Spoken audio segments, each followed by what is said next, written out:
नमस्कार, सुस्वागतम। जी हाँ, एक महत्वपूर्ण खबरें मैं भी हैं आप लोगों के साथ। भारतीय जनता पार्टी यानी कि बीजेपी के केंद्रीय चुनाव समिति की आज यानी गुरुवार को अहम बैठक होने वाली है। बैठक में करीब 125 लोकसभा सीटों पर उम्मीदवारों का नाम पर मुहर लगेगी। मीटिंग में प्रधानमंत्री नरेंद्र मोदी समेत केंद्रीय चुनाव समिति का सभी सदस्य मौजूद रहेंगे।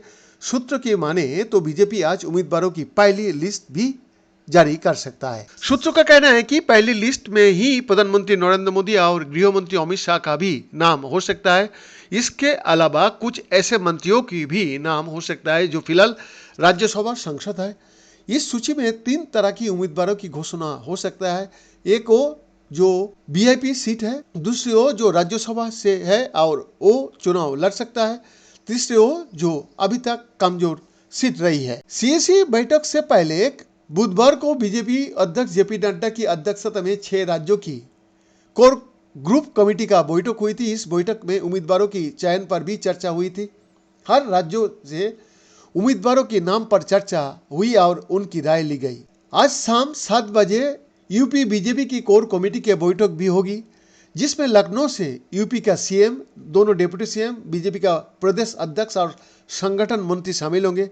लोकसभा चुनाव के लिए कुछ सीटों पर उम्मीदवारों का नाम पर फैसला हो सकता है। कोर कमेटी का तुरंत बाद चुनाव समिति की भी बैठक है।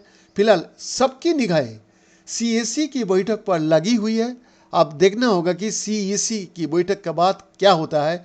पहली सूची में बीजेपी किसे शामिल करेगी। हाल ही में उत्तर प्रदेश से CM Yogi Adityanath, deputy CM Brajesh Pathak और केशव मौर्य, प्रदेश अध्यक्ष भूपेंद्र चौधरी और धर्मपाल के साथ गृह मंत्री अमित शाह और जेपी नड्डा की बैठक करीब 2 घंटा तक चली थी, जिसमें यूपी की सभी हारी हुई और कमजोर सीटों पर सिलसिलावार चर्चा हुई।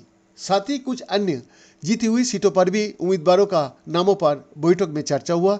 हारी हुई सीटों पर चुनावी समीकरण और उन सीटों पर जातीय और सामाजिक समीकरण के आधार पर संभावित उम्मीदवारों के नामों पर चर्चा की गई है। मिली जानकारी के मुताबिक कोर ग्रुप की मीटिंग में 3/3 उम्मीदवारों का लिस्ट पर चर्चा हुई। तेलंगाना में 4 जीती हुई सीटों के अलावा अन्य हारी हुई 13 सीटों पर उम्मीदवारों का नाम पर भी चर्चा हुई। बीएन का रिपोर्ट।